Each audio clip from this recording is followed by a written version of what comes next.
bond. Okay, now next type of bonding which we have to read in this lesson is covalent bonding. Covalent bonding. Now see, first we'll see the definition of this covalent bonding. Covalent bond is a bond formed between two combining atoms by mutual sharing. Remember this word, mutual sharing of their valence electrons. What is the meaning of the word mutual sharing? Mutual sharing means that the atoms which are going to combine in that molecule by that covalent bond, both of these atoms will share their electron, valence electron, to form a bond. So see again, that is what is the meaning of word mutual sharing? That is both the combining atoms, they will share their valence electrons to form a bond, that is covalent bond. Now see, I will explain this with the help of example. See example number 1. It is hydrogen. Its electronic configuration is 1. So what is this 1? It is the electronic configuration of hydrogen. So one atom of hydrogen has only one electron in the outermost shell.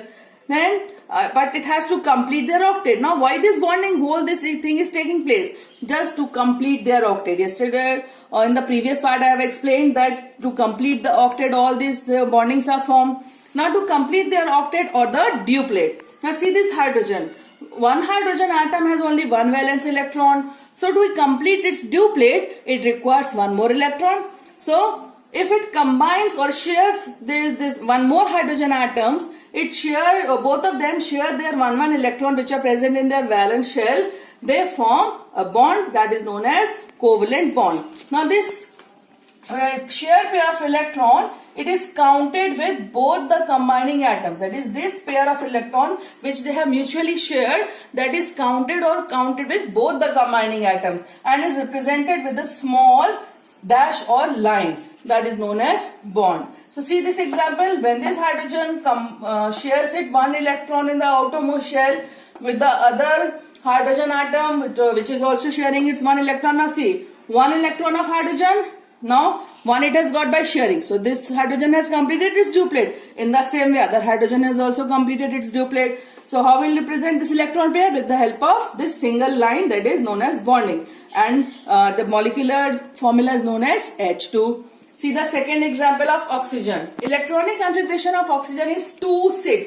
We can see with the help of this thing that 6, that is it requires 2 more electrons to complete its octet to become stable.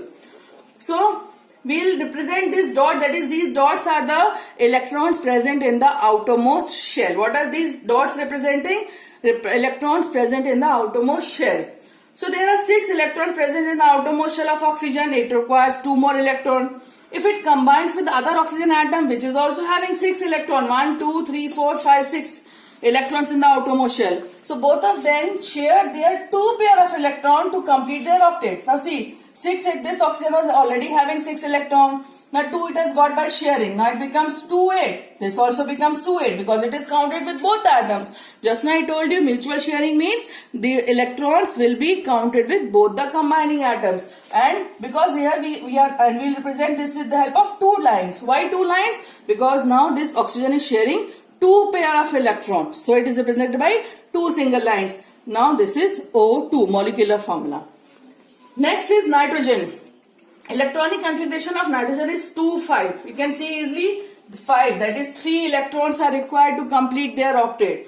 So now this, according to this structure, electrons are present in the outermost shell. You can see 1, 2, then 3, 4, 5. Same with the other nitrogen, 1, 2 and 3, 4, 5. Now when it shared their 3 electron pair, 1, 2, 3. Now which will be represented by 3 single lines and the molecule will be N2. And what will be the electronic configuration of this nitrogen atom? It becomes 2, 8. Same with the other one, 2, 8. Now the octet is complete. It is represented by, because 3 electron pair sharing has taken place, so it is represented by 3 single lines and the molecule formula is N2. Now see one more example.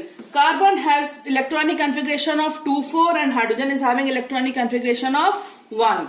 Now in this example, both of them are different atoms. Just now we have seen 3 examples, both the combining atoms were similar, same. But in this example, both the combining atoms, they are of different atoms. Now see, carbon will represent this 4 outermost shell electrons with single dots, 1, 2, 3, 4.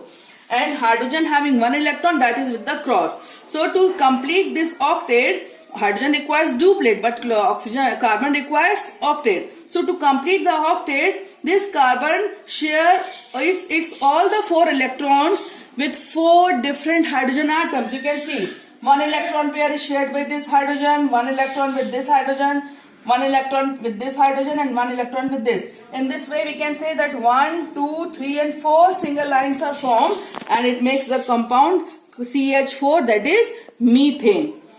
Now see, just now we have seen there are 3 types of covalent bonding. What are these 3 types? First one is single bond. When 1 electron pair sharing is taking place, they form single bond. It is 1 electron pair sharing taking place. 1 electron pair means both the combining atoms is giving only one electron for sharing from the valence shell. Then double bond represented by 2 single lines. So double bond means 2 electron pair sharing is taking place, where both the combining atoms, they are giving 2 electron to form their covalent bonding. Then triple bond represented by 3 single lines. So this triple bond, in this 3 electron pair sharing is taking place. That is, both the combining atoms, they are sharing their 3 valence electrons to form covalent bond. Okay. Now next topic with this regard is covalency. What is this word covalency? Covalency, you can see, that is the valency found in covalent bond. Or in easy words we can say number of electrons shared by each atom in a covalent bond. That is, number of electrons which are shared by each atom which are joined together by a covalent bond. Now for example, we'll see here. In hydrogen we have seen only one electron sharing is taking place. So covalency of hydrogen becomes 1. Oxygen 2 electron pairs, so covalency becomes 2. Nitrogen is sharing 3 electron pairs, that is covalency of nitrogen becomes 3. But in this example CH4, carbon is sharing 1, 2, 3 and 4 electrons. But hydrogen is sharing only 1 electron. So covalency of carbon becomes 4 and covalency of hydrogen becomes 1. Okay, so this is covalence. Okay, now our next topic is characteristics of covalent bond. It is the characteristics of covalent compounds. When this covalent bond is formed and the molecules formed, they are known as covalent compounds. First one is, just now we have seen that they are formed by mutual sharing of valence electrons. That is, covalent compounds, they are formed by mutual sharing of valence electron. Mutual means all these examples we have seen that both the combining atoms, they share their outermost shell, that is valence electron, to form a bond. Next is, they are found in the solid, liquid and gaseous state. That is, these compounds, they are found in all the 3 states of matter: solids, liquid and gaseous state. Now, for example, solid, that is the wax which is found, it is the solid state of covalent compound. Liquids, water, ammonia is a gaseous state, ammonia, then chlorine, oxygen, all these are gaseous compounds. So these are found, covalent compounds are found in all the 3 states of matter. Third, very important point, that they are made up of discrete molecules. What is the meaning of this word discrete? Discrete means separate. That is, these molecules work or act as a single unit. They are not made up of ions. They act as a single unit. So it is a very important property of covalent compounds. They are made up of discrete molecules. Next point, they have low melting and boiling points. Why low melting and boiling points? In ionic compounds we have seen that they are joined together by very strong force of attraction, so their melting and boiling point was high. But these compounds, they are formed by just sharing of electrons. So on supplying less amount of heat, they break into their atoms. Their atoms get separated. So their melting point and boiling point is also low. Next important point is they are bad conductors of electricity. Why bad conductors? Because they are, in this third point I have explained that these compounds are made up of discrete molecules. Discrete means separate molecules. If separate molecules are there, that means there are no free ions. Remember this word, free ions are not present. There are only molecules are present. And due to absence, remember this word, absence. Due to absence of free ions, these covalent compounds cannot conduct electricity or heat. Okay, there are some exceptions which we will discuss later on. Next is they undergo slow reactions. Why slow reactions? Ionic compounds undergo very fast reaction. Why fast reaction? Because as soon they are dissolved in water, these ionic compounds, when they are dissolved in water, their ions break ions break and they exchange their places and form new compounds. But in this covalent compound, they are made up of molecules. They are made up of discrete molecules.